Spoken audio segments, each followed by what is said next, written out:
Do you mind just talking a bit for me, girl? Yeah. Hey, y'all. I'm Dana Monique from Houston, Texas.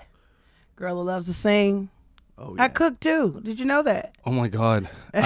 This is the real reason why I want to fly you into Vancouver, just to put you in the kitchen, because you're a woman and that's where you belong. That's where I belong. No, it's like if I wasn't, then everyone would starve. I'm not eating cereal and bologna sandwiches. Okay. Okay, everyone, I am so excited today. I get to sit down with the actual queen, Dana Monique. I have to say something. First of all, thank you for coming on to the Pangburn podcast. But I do have to say something. You are actually one of the best voices I've ever heard live. Seriously. No. And anyone that does know me knows that, like, I usually tell, like if someone's like, "Oh, what'd you think of this great singer?" I'm like, "They suck." Like, have you seen these videos of them? They're awful. But I literally, like, you know, I've had the privilege to be able to just walk by and hear you sing every night, or sit down in the club and hear you sing. And it's been like mind-boggling to me that you are singing here and you're not singing in Carnegie Hall, or you're not singing in the big arenas, or and like as the front lead woman, not the backup. Lay away, da da da da da da da. So, thanks for coming on. Well, man, listen, absolutely. You know, I was excited to do this when you mentioned it to me. So, yeah,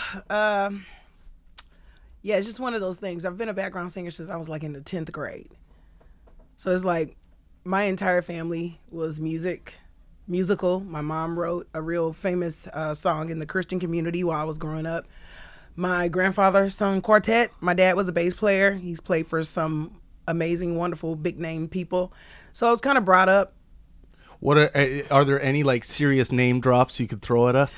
I hate to name drop. No, we love it, because then I can, like, in the tagline when I put this on YouTube, I could put like, "Oh, we talked about Smokey Robinson." No, for me, kind of growing up, I started out with a lot of like Christian groups. I've done stuff for this Christian guy named John P. Key, this lady named Kim Burrell. And then I started going on into the secular section. I've sang background for Layla Hathaway, Tamala Mann, which is another gospel singer. I've done something for Music Soul Child, Anthony Hamilton, just a lot of people. And I've done a lot of stuff on people's albums, right? Just saying background. And so being here and being in the forefront is new, but not new. Right. And why? Have you had, so obviously you've had lots of people, right, come up to you in your career and been like, what are you doing back there? You're supposed to be right here. Yeah. I don't know. I started out in the background, and I love helping people bring their dreams to life. And that was just one of those things. And then I was like, I could learn so much, being back here and not have to be responsible for the front until I was ready. And then it kind of just, took off, and it didn't stop. And so when this opportunity came, a friend of mine asked me for a video of myself just singing. I didn't know what he was doing with the video. He was like, "Can you do this for me? I need somebody to do this for me." I was like, "Oh yeah, sure." And I send it to him, and then I get a phone call. And that's how this happened. And I had told myself that I was going to do a better job at making sure that I was more visible. I did. I said that. And so that when this opportunity came, I was like, "Dana, you got to do it. Don't be scared. Do it. Yeah. You never know." Right. And I just did it.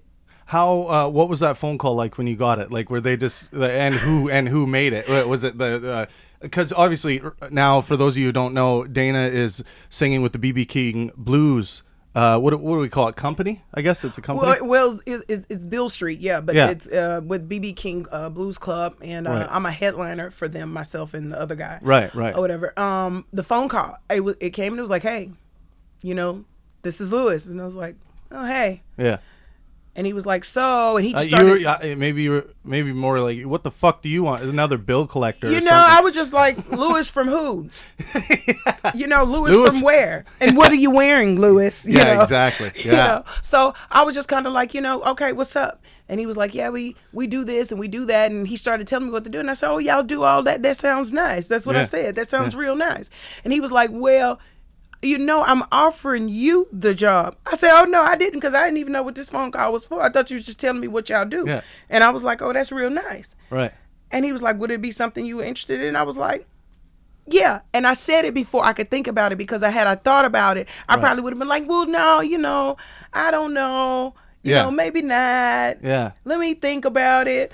But before I could do it, I said yes. Right. Because I knew I would have talked myself out of it. And you obviously knew that there was going to be some traveling involved for this. Well, I was always traveling. Right. That wasn't really. So that wasn't really No, that wasn't anything new. I mean, I was on the road before, you know, this. Because I started, I became a lead singer for Climax. You know, that's an old school group. Right. Old school group. And I was already doing stuff with them. So.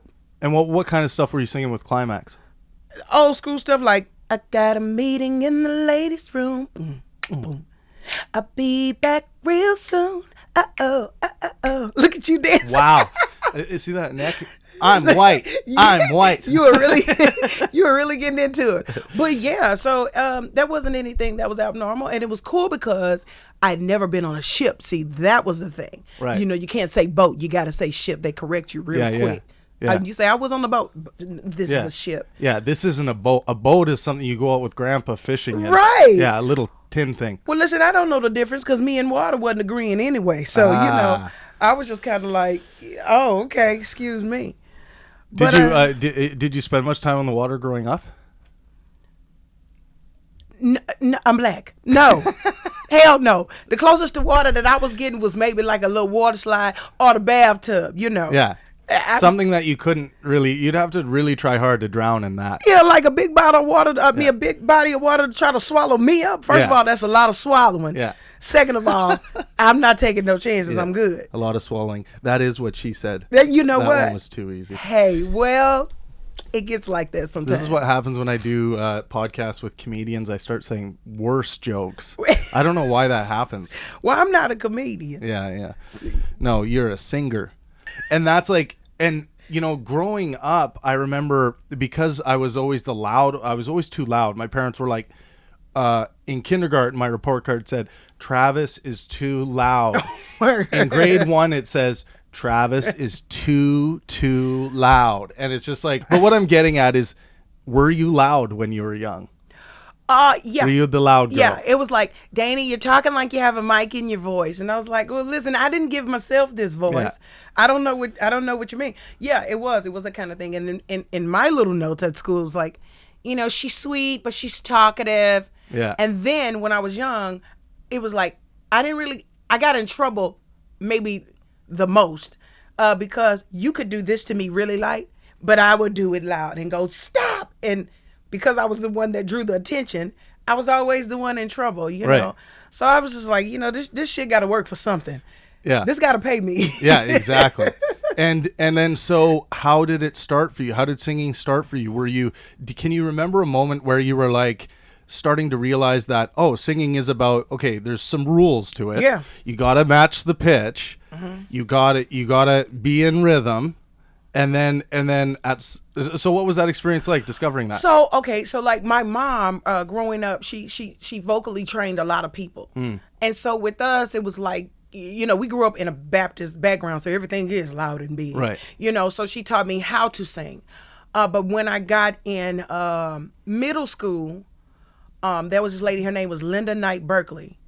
And she's still living, she's still a teacher till this day. But I started singing classical music. And so then you had to learn real dynamics, highs and lows, where to come back, where to push forward, how to balance yourself out.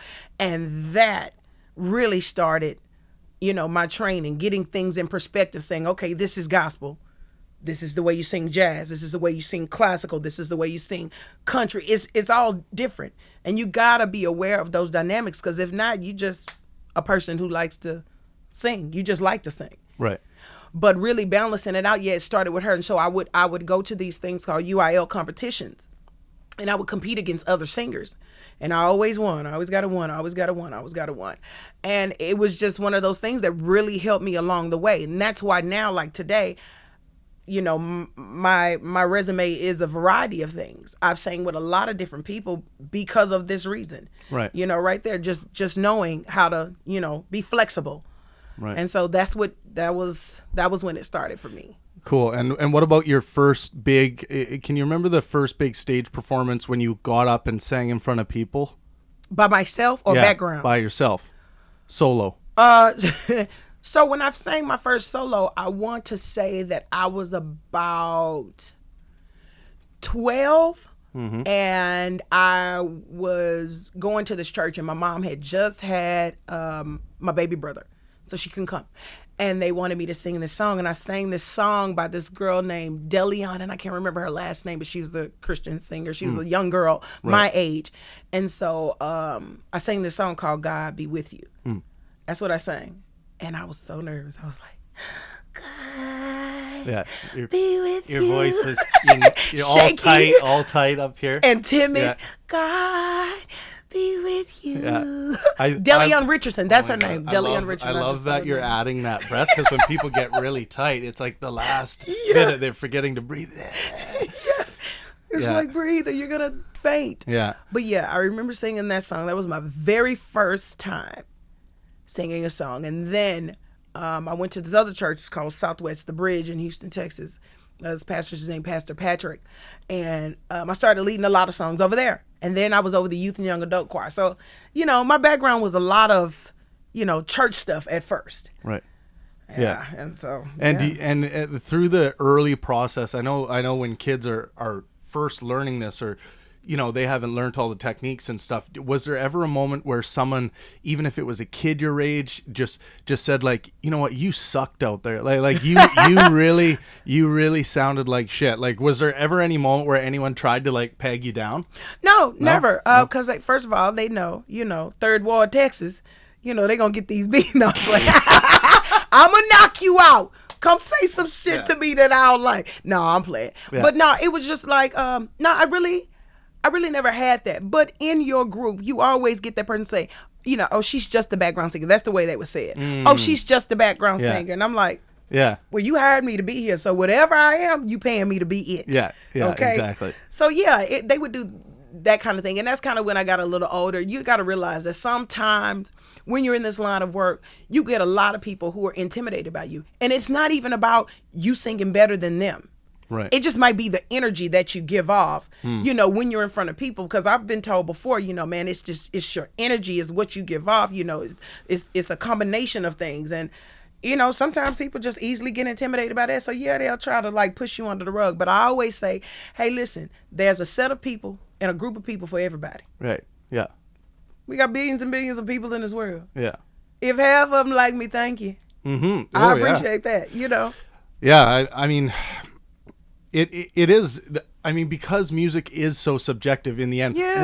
Once the singers get the fundamental of, there are some rules. You got to follow the rules. There are some rules. Got to sing in tune. Mm-hmm. You got to sing in rhythm. Mm-hmm. You can play with the rhythm a little bit as you're going, but like there are some rules that you have to abide by. But after that point, then we're talking about the tone, the way the performer affects the audience. Now, these are very subjective things, and some people might see you and say, you know what, she's not my cup of tea. Yeah. She's too much for me. Right. She seems loud, even though if you took a decibel reading, it's like singers, what they're really talking about is the tone. Yeah. They're talking about the tone. So it's like, I think like, I really think your tone is more universal than it's like, I think of like when Jennifer Hudson did really well in American Idol, you know, should have done better.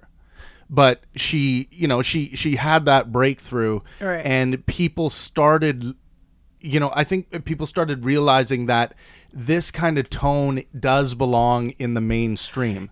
This kind of vocalization of music belongs in the mainstream and not just, as something you would see at a blues bar if you want to go to a blues bar for a night. Well, the one thing that I really respect about Jennifer Hudson is she stood her ground about who she was and the type of singer, because sometimes you can get lost in the sauce too. You have all these singers that want to sound alike. Right. And it's like, no. One of the biggest things that you have to do is identify who you are. And you got to be sure about that yourself. You know what I'm saying? So when she came to the stage and she had this huge, gigantic voice with all this vibrato, some people were like, well, I don't like that. But she stayed true to who she was, and she's still true to who she is, and it's working for her. Right. You just have a different set of people that will appreciate who she is, and the other half, well, y'all can, right, listen to something else. Is it, when you think of that level of fame that Jennifer Hudson has reached, right, do you fear that at all, or are you 100%, I want that? No, I don't fear it. I just feel like if it's for me, it's for me, and right, it's going to be mine. And everybody has their own process. A lot of people started when they were young or this and any other. I just feel like wherever I'm supposed to be, I'm going to be. But it's if I don't stop myself. And so that's why I ended up, when I said yes so quickly before I could think about it, because I could have gotten my own way. Right. You know what I'm saying? So, no, I'm not scared of it at all. If right, it's for me, I'm here for it. Right. I have the knowledge. Right. I know what I'm getting into. I understand the dynamics, the ins and outs, the rules, of being an entertainer, because I've sat so long in the back.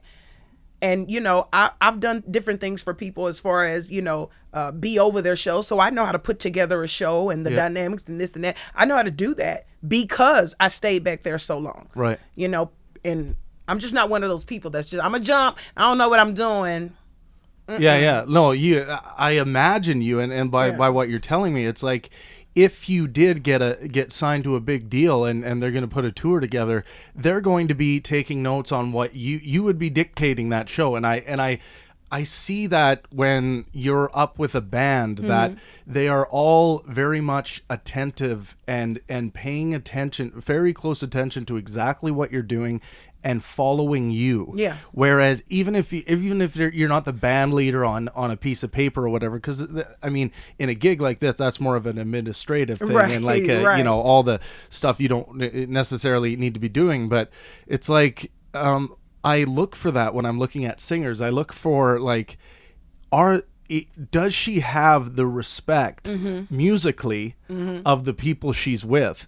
And that is something that not one can deny when they see Dana Monique on stage. It's like, this is her fucking stage, and she has your artistry is what commands it, not your ego. Yeah, a lot of people confuse that. They do. They confuse it. They see a confident woman come, mm-hmm, out in, mm-hmm, the way you look, the way you present yourself. Mm-hmm. They're like, they might say, oh, she's got a big ego, but that's not what I see at all. I see that your artistry is so big and so strong, that it's impossible for your band members that are playing with you to not have a big smile on their face while they're performing with you. Like, it's like, like literally, like, and I've been playing piano my whole life too, and I watch like the keyboardist playing with you, and I'm like, his head's moving, he's feeling what you're doing, he's even mimicking some of the things you're doing with your voice up in the high register,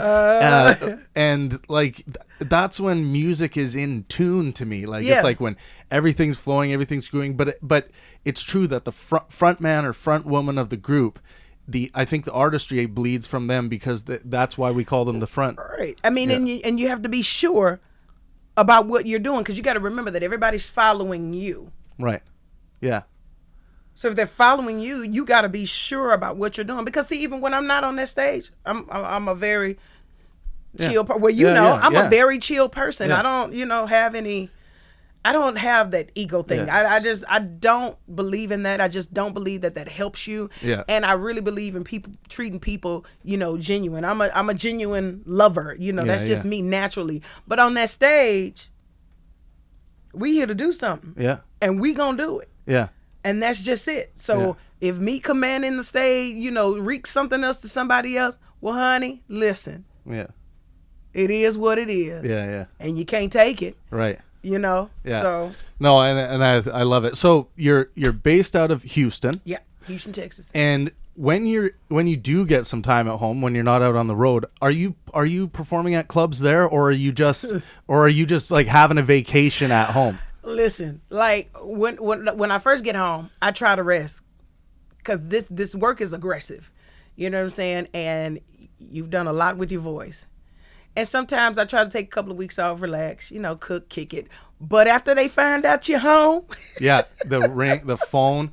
Hey, could you just maybe one night come down to the club? We'll set it all up. It's nothing. All you have to do is sing. We need you. We need you. What are you doing? Come on, I want to book you for that. And then it starts, and it's moving fast. Yeah. It's just moving because we're always having stuff, man. Houston is great, man. We have a lot of amazing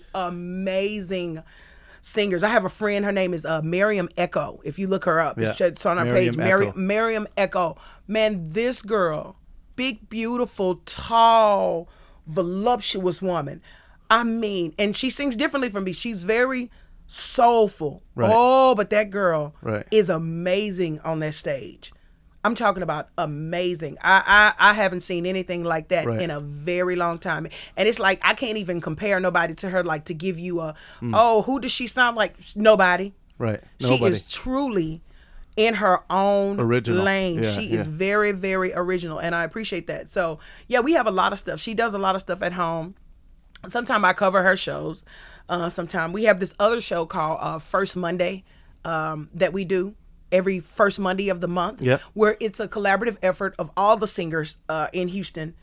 This guy named Terrence Hart does this show and brings together a lot of singers, and then we'll always have a main artist, which is like a huge artist like Kiki Wyatt or something like that, that'll come in and do the show as well and be the guest. But then all of the other singers will sing, and sometimes I'm over the background for that show. Right. So that's kind of what happens. It's like, hey, we having the show. Can you work with the background? Can you come do the background? Can you sing background? Yeah. Gotcha. Mm-hmm. And are you, when you hear the call to come help out with the background, the more you do your own thing, your solo acts, is it like, I would, rather than come to the background, I should probably rest?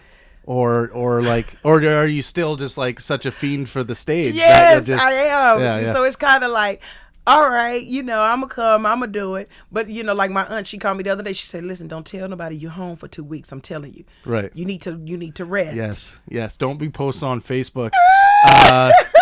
Back for a bit. Feeling good. Hey, listen, I'm telling you, for the last month, I've been getting messages like, when are you coming back? Yeah.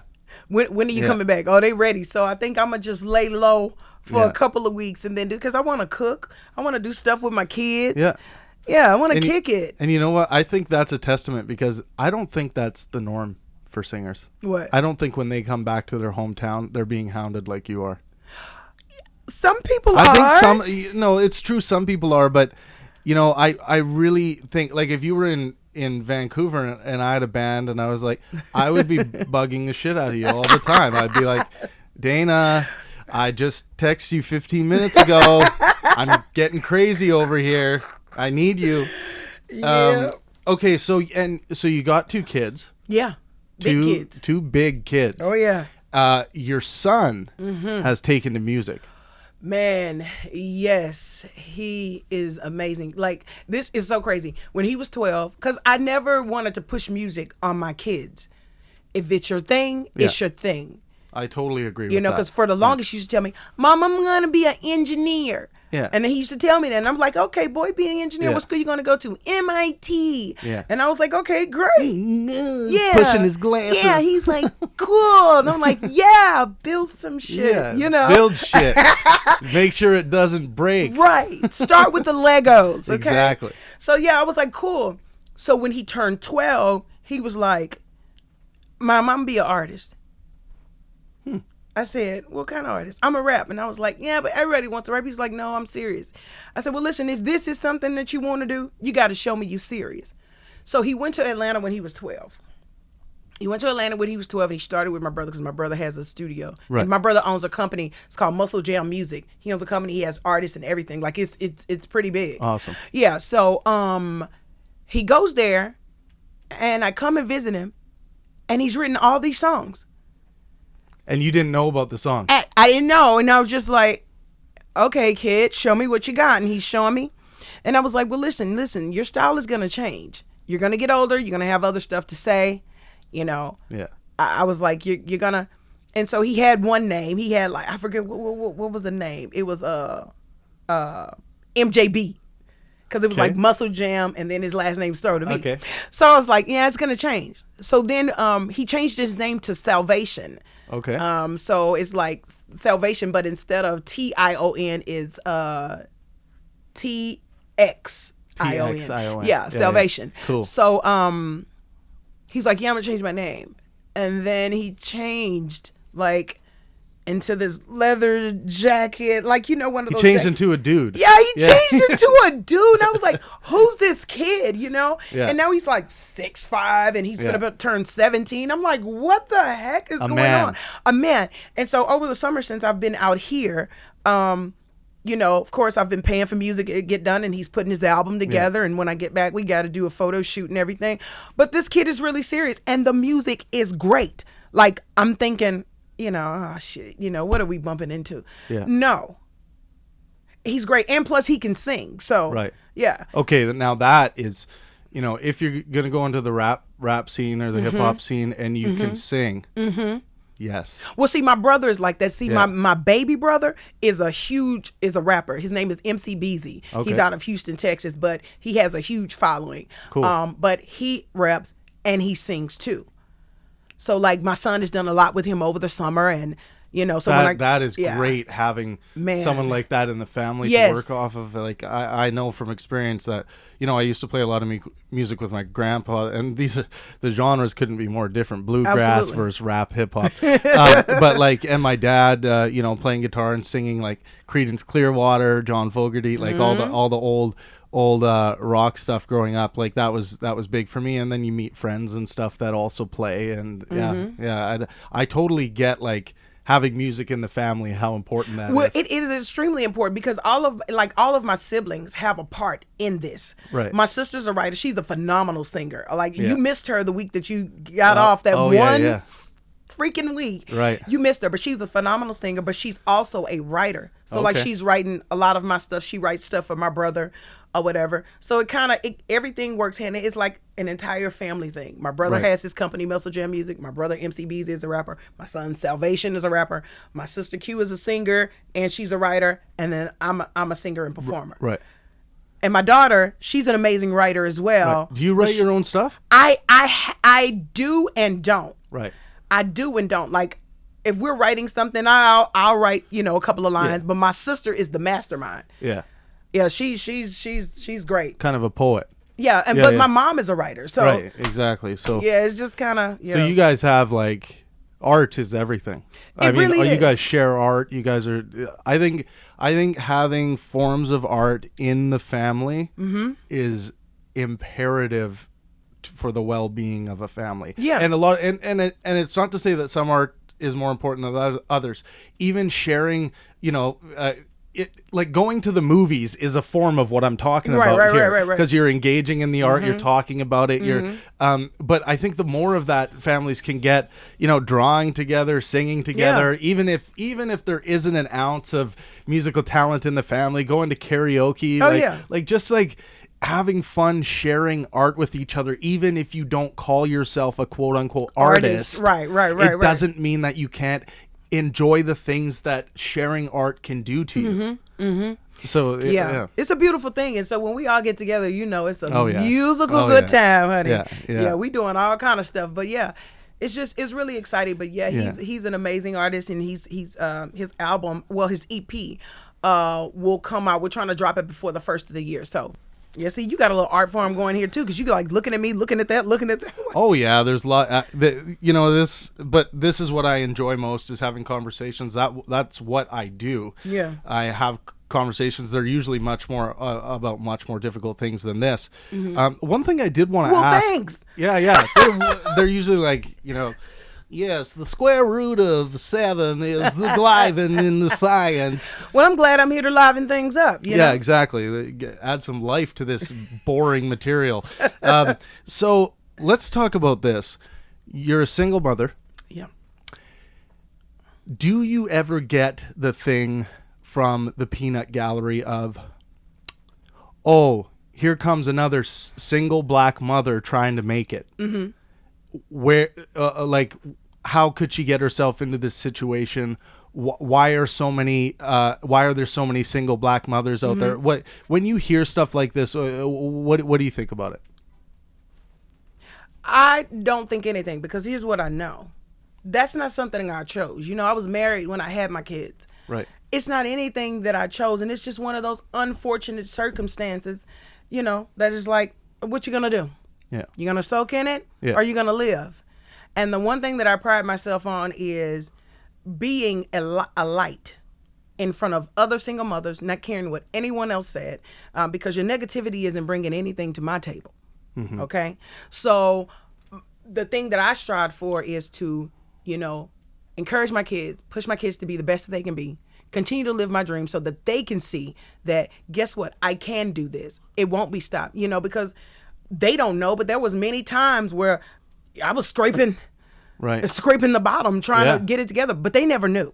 Right. You know what I'm saying? I never exposed my kids to that. So really, if anybody else did make a comment, you wasn't saying it to my face, and that's a good thing. I sure as hell wouldn't. Right. And that's a good thing, because what single mother would you attack for doing what she's supposed to do when somebody else decided to do whatever they wanted to do? Why would you do that? Right. And kind of what I'm getting at is, on the bigger picture of the black culture in the United States, is there a problem with too many? Do you think there's a unique problem in black culture where there seems to be too many single black mothers out there? Or is this just like, or are people looking too much at the cultural aspect or the race aspect of this? It's just this just by, you look at the poverty levels that the black community has to deal with versus any other race or culture out there. Does that have something to do with it? What do you think of all that? Well, first of all, I don't think that it's just a black thing. I know plenty of single mothers that are of other races. Right. I think it's the togetherness. Like, like you have Hispanics who might be single mothers, but you'll never know it because the entire family, is around and they all are in, and you really don't know. This is why you need to watch Coco. This is why I need to watch Coco. It's basically what it's all about. I've never seen Coco. But no, seriously. I'm going to send you a daily reminder to watch Coco. Yeah. Okay, I'm going to watch Coco. But however, it is a problem. It is a problem. It's a problem because, you got people like myself. I was married. You think doing the right thing would cause you to go in the right direction, and then people make other decisions. Right. Oh well, then I'm left here. But see, here's the thing for me. I have a village. Yeah. Okay? I have a village. I had gotten remarried again. He's now an ex-husband, but he is very active in their lives. He's been with them since they were babies. They were in elementary. Yeah. So they still have that father figure. I have my mother, my aunt, my sisters, you know what I'm saying? And my dad, so I have a village that helps me, with my children. Right. Do I feel like it's an issue in the black community? Yes. But it's an issue in any community where a father seeks to leave their children and not care for them. That's a problem. Yeah, totally. There's, to me, in the way I grew up, it's like, even if things don't work out, you have to be there for your children. And I think the laws get that right. But it's, and I know it's hard if you have someone that's being very difficult. Yeah. It's hard even if the laws are the way they are. It's like they're supposed to be, let's say, giving you child support, and it's like, you don't get it. What, do you have time to go down to the court and be like, this fucking guy is like, I get that. Like, so even though the laws seem to be correct, it's like enforcing them puts a lot of burden on you. It really does, because I remember many times having to go to court. I wasn't dragging him to court, because I felt like this. If I can get up and eat and bathe and know that I have things that I need to do for myself as a human being, that that's the same thing you need to do for your children. So if you want to act like they don't exist, that's your problem. Right. I'm going to do what I have to do regardless, because that's the way that I've always been. You know, I've always been a hustler, a mover, a grinder, as they say, you know. But going to court and having to take off work, I was like, hey, listen to me. This little money y'all talking about, I'm having to take off my job to come in here. The job that takes care of these children, to come and have a meaningless conversation. You know, I was never one of those mothers that was trying to keep him away from his children. You know, he always said things like, oh, she's trying to keep me away. I'm not that type, because I do feel like that the child comes from two people, and it is fair for that child to love you just as much as they love them. And that's not fair for you to get in between that. But of course, I've been accused of that, and that has never. And so from the things that the court let fall through the cracks, or the things that he decided he wanted to do, I let all of it happen. Right. Because I don't want to fight about it. Yeah. Because at the end of the day, they still have to eat and have a place to lay their head. So I'm not going to fight. Right. So you take so much responsibility on your own shoulders, but you do have the village. I do have my village, which is, and I'm thankful for that. You know, and I know a lot of single mothers that are literally single mothers with no village. Right. I'm very thankful and grateful to have a village, because if not, I'm telling you, I don't know. Right. I don't know what would have happened to me. Right. You know, and that's a scary place to be. And I mean, there's so many single mothers out there that don't have the village. They don't have the village. And I know that, you know, for me, and it was one of the reasons why I wanted to continue to do my music, you know, I have a plan, you know, where I want to help other people that don't have a village. Right. Because I know what it feel like when I was alienated. Yeah. Right. I know what that feels like. And I know that sometimes people just really genuinely need help. I'm not talking about people who are good with being on welfare for 20 years of their life. Because right. Yeah. I'm not talking about the people that go to the children's school with sleepers on and no bra and stretch marks showing. I'm not talking about them. Yeah. I'm talking about the people that are really trying. Yeah. You know, trying to do something. Trust me, I know all too well. I've done so many things that you wouldn't even believe it. Yeah. I've gone to nursing school. Yeah. Seriously. Yeah. I've worked in warehouses. You know, I've worked. I used to work at Boston Market like a long time ago. Yeah. Never saw myself in a food place. Whatever I had to do. Yeah. Along with still singing, doing gigs. Yeah. Wow. Yeah.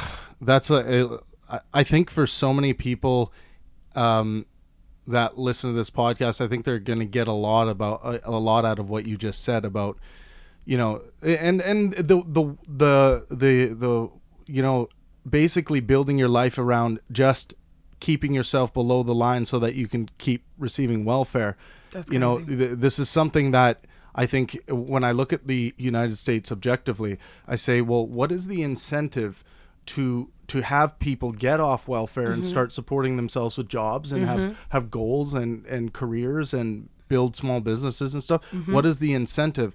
And I've spoken to other people about this. It's like, you know, a job will become available, but if they took that job, they would be getting less. They would be making less because they would be over the line that would be allowed to receive all of these subsidies.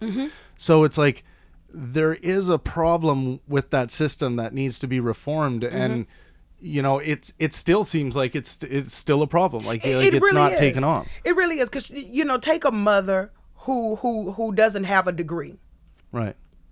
And really, I know people with degrees that don't deserve the jobs they have. Okay, you take a mother who doesn't have a degree and she's trying to go and get a good job. You're gonna pay her this, and she still can't afford to live, right? She can't afford to buy food, and then she might have a baby who would cost an arm and a leg to put your child in daycare. Right. Child care can be just as much as a house note. Right. Yeah. That's crazy. It's like, how are how are they able to help themselves if this is what it's gonna be? Right. You know what I'm saying?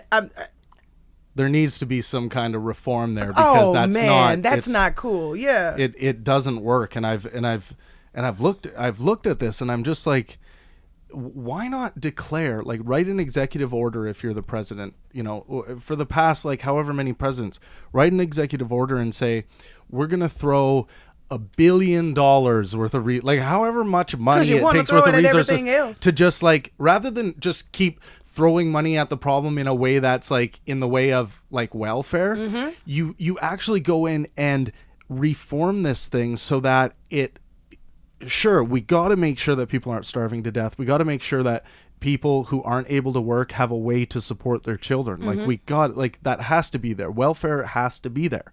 But there also has to be viable options once you are done needing welfare. You say, I want to make a career. I want to have a life that I want to have a work that I can adore. Yeah. And I want to do that. And there has to be ways, more ways than there are now, to find a job that can be the stepping stone. Because I think what the hard thing is for people is you have to have you go from the welfare to the stepping stone job, but the stepping stone job puts you into poverty. Puts you into poverty, you off welfare. Then they barely get raises. Right. Then it's like you're taking all this time away from a mom being with her kids, because now she got to work 12, 13, 14 hours just to make this, and that's just to pay rent. Right. Yeah. Yeah. So it just, obviously when you look at the algorithm on a piece of paper, tough. It's just like, this computes with terrible. Like it's not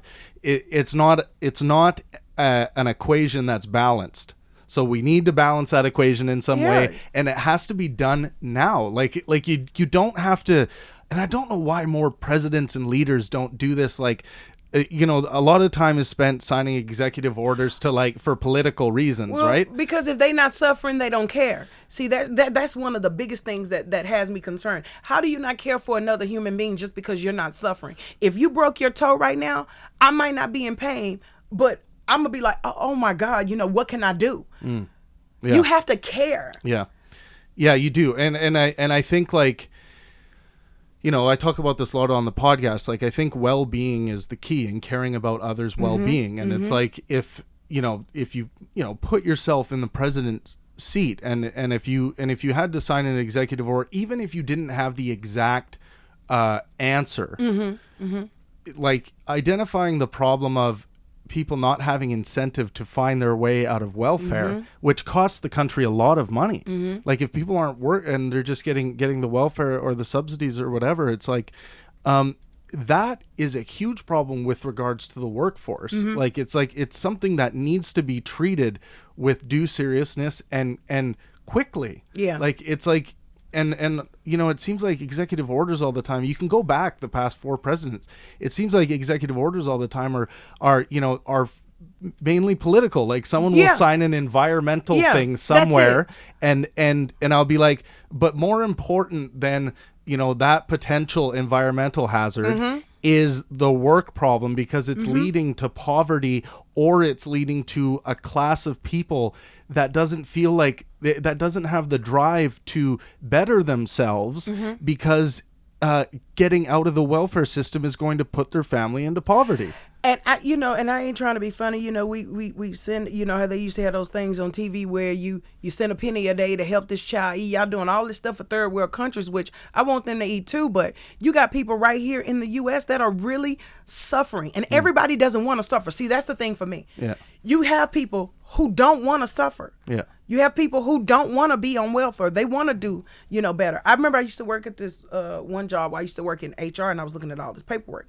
And what I liked was this lady, she came in, she was like a secretary. And she had worked there for a couple of years, maybe three years. And they offered her, because it's like after 2 years, they opened up the option for you to be able to go back to school, and they'll pay you. Right. They'll pay you to go back to school. They pay you to go back to school. You still work for the same company. Right. They pay you to go back to school. Do they cover your schooling? Yes. Wow. Yes. Yeah. They cover your schooling. Right. So, and then they had another program where they were helping to pay back school loans. Right. Yes, they were helping to pay back school loans. So she went to school. They paid her to go to school. The raise that she got, I was so proud. Yeah. I was so happy. I'm like, this is what I'm talking about. Right. The incentives. Okay, you work here and you're going to work here. And if you're here 2 years, you now you're open to this program. Right. And we send you to this program, and then will be your pay. Right. So there is a path. There is a legitimate path there. Some companies do Yeah, this. yeah. So and I think, you know, that's great. These are small steps. Yeah. We just need this on the large scale, right? It's Yeah. like literally everyone's pushed into action. Use the military, use everything, all these huge resources that you spend money on. Declare a state of work emergency or a welfare emergency. Whatever you have to do, use your country's resources to take care of these important problems that relate to human well-being. That's your role if you're a leader. Before I started just singing permanently, period, just that's all I do, you should have seen how many jobs.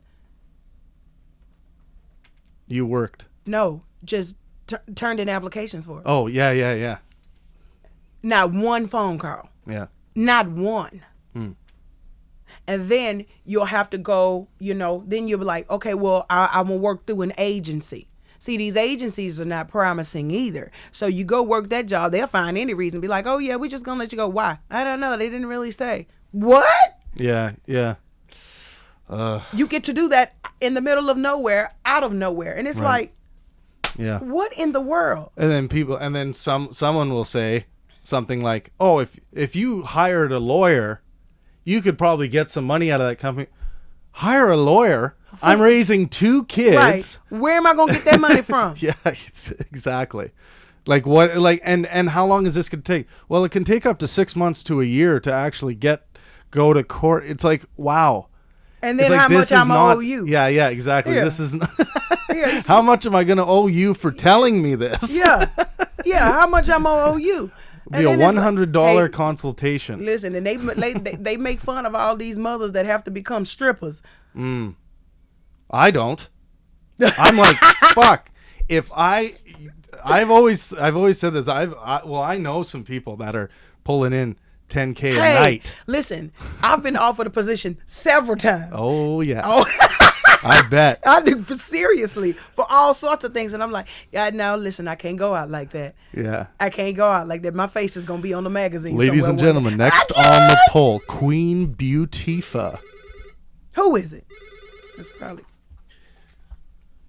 Monique's room. Yeah.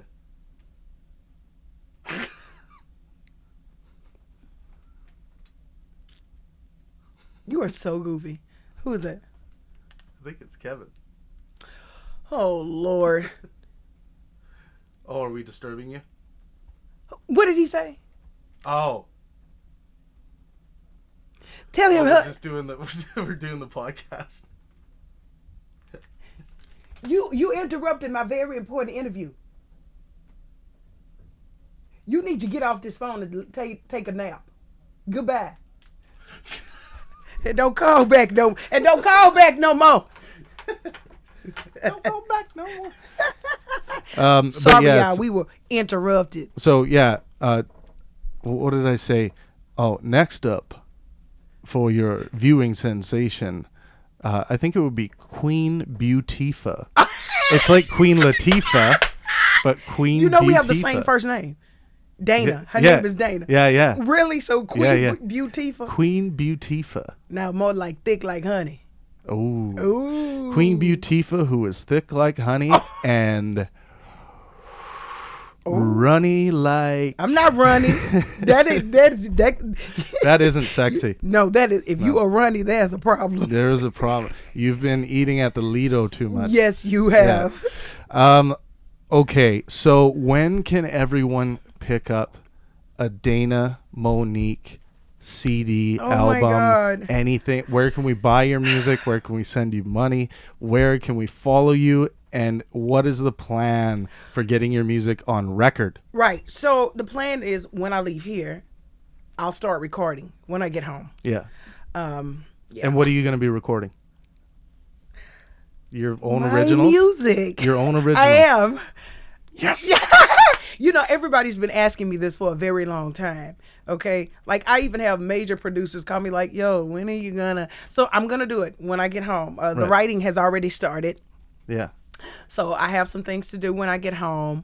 So, you know, hopefully sometime next year. Awesome. We'll be out. But yeah, you can follow me on Instagram is I am Dana Monique. All right. I am 'Cause Dana I Monique. am. Yes, it's I am DANAMONIQUE. Also on Facebook, it's Yeah. Dana Monique. Dana Monique Yep, on Facebook. yep.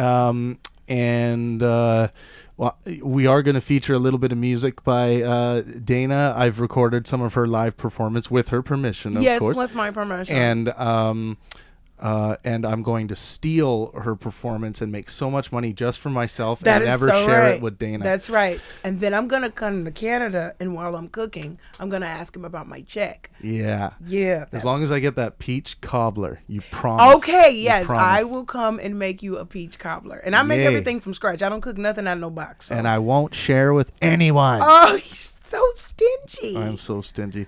Well, thank you so much, girl. Oh, man, I thanks. actually really do think that I am going to be coming to big arenas to watch you one day, and I'm going to have I'm going to have the Dana Monique shirt, which is probably going to be these giant voluptuous boobs Yeah. on a shirt. That's On right. a t-shirt. I'm going to be right up in the front row.